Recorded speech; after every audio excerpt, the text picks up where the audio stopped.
Hello, my name is Olurotimi Osha.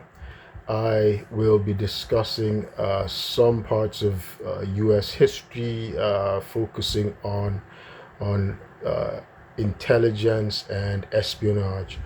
Exactly 36 years to this day, on June the 6th, 1990, Sergeant First Class Clyde Lee Conrad was sentenced to life in prison for his for espionage and high treason. So, Sergeant was a non-commissioned officer in the U.S. Army. He was stationed in Germany, and for years, apparently, he'd been selling U.S. military secrets, including NATO plans, uh, nuclear nuclear weapons designs, and other computer technology designs of computer technologies and communication and encryption.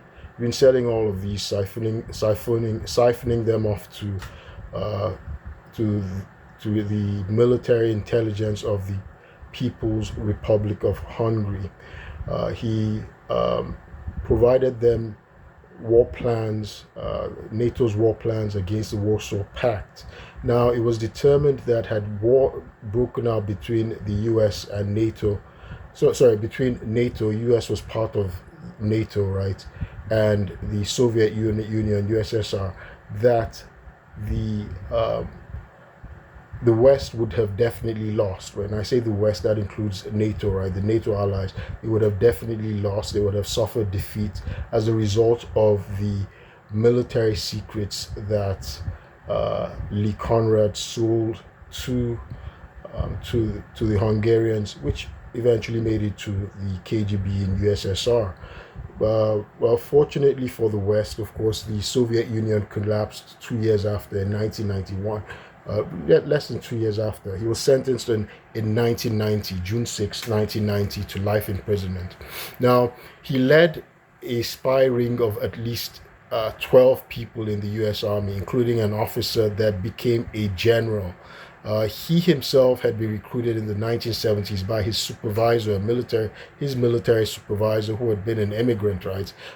So that guy was later convicted as well. So at least 12 people, right, were involved in this spy ring from in the U.S. Army, selling off U.S. military secrets to members of the Warsaw Pact, uh, to Hungarian military intelligence, and which made it all the way to the KGB. Now, I wanted to discuss this because it's interesting that we have someone um, who that's the member of the CIA Senior Executive Service, David Rush, who's still under arrest. He was arrested May 19, 2026, just last month, and they found $40 million worth of gold bars, right, in his home, which he siphoned from the U.S. government, through his job in the CIA. $2 million in cash. Now, this guy had fake credentials that he used to get into the CIA and rise all the way to the top. Now, of course, first blush, prima facie, first glance, one realizes that he had accomplices in the CIA. Now, it's been revealed that he created a fake program, a fake special access program, or black box program, uh, a fake spy program that he used to siphon money from the U.S. government, right? And he was siphoning this money for personal use. So he got defense contractors to fund, to spend, millions of dollars on this program. So it's interesting that uh, we see the typical espionage, the typical moles in the U.S. government, in U.S. military, in U.S. national security. They're selling off U.S. military secrets to collect money. So, Sergeant Clyde Lee Conrad was said to have received over $1 million, right? Over $1 million from selling U.S. military secrets. But this guy, David Rush, is different from the typical mole, right? He inserted himself, and he creates fake programs, right? He creates fake programs in the CIA and gets the U.S. government to funnel to send him money. He siphons money off from the U.S. government. So it's not your typical mole, right? So it's difficult to, I guess that's probably going to be coming later on, but we know, as of the latest news that I've read, that he had two collaborators. They might have been unwitting fraudsters, right, in the fake spy program that he created in the Directorate of Science and Technology where he was. I'm talking about David Rush.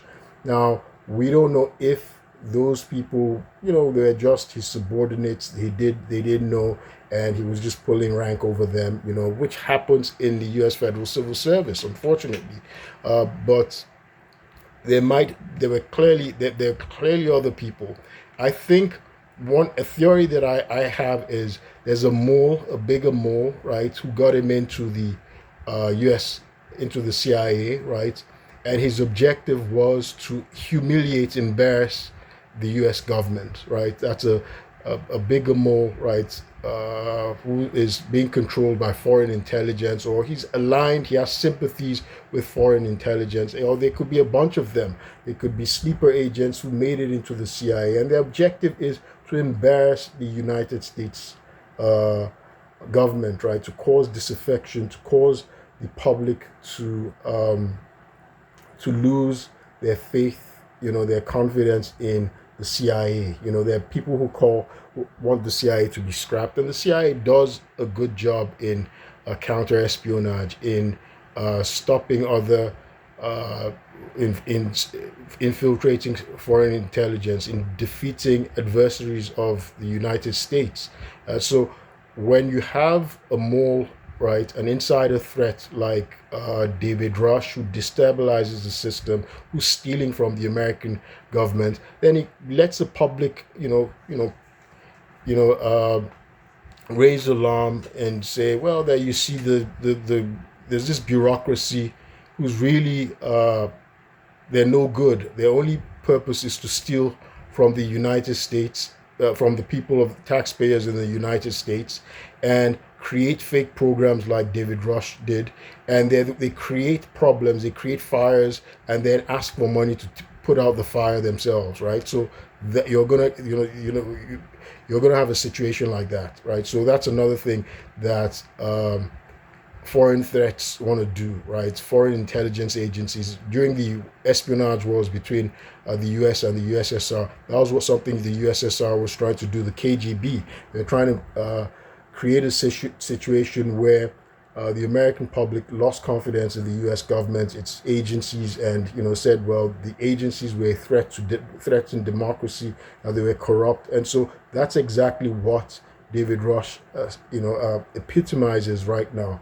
But again, like I said, it's kind of different from his form of insider threat. His form of being a mole is substantially different from the MO of that's the modus operandi or whatever, the MO of moles like Sergeant Clyde Lee Conrad and his Conrad spy ring, whose job was to steal the military secrets, including designs of nuclear weapons, military strategy, plans, NATO's plans, war plans, steal computer technology, steal in communications encryption, and sell them off to foreign intelligence, right? America's adversaries for substantial amounts of money. That's what Aldrich Ames did, right, from the CIA. They're selling it off and collecting money, millions of dollars. But this guy, David Rush, he actually invents a program. He's inventing fake programs and collecting the money from Congress, from the U.S. government, from taxpayers, right? So, but there's probably more to it. There's more going on. A mole was the one who got him to infiltrate the CIA in the first place, because that's an infiltration that's happened. In any event, my name is Uluroti Miosha. I thought I should just make this interesting comparison. I'll keep you posted. Thank you.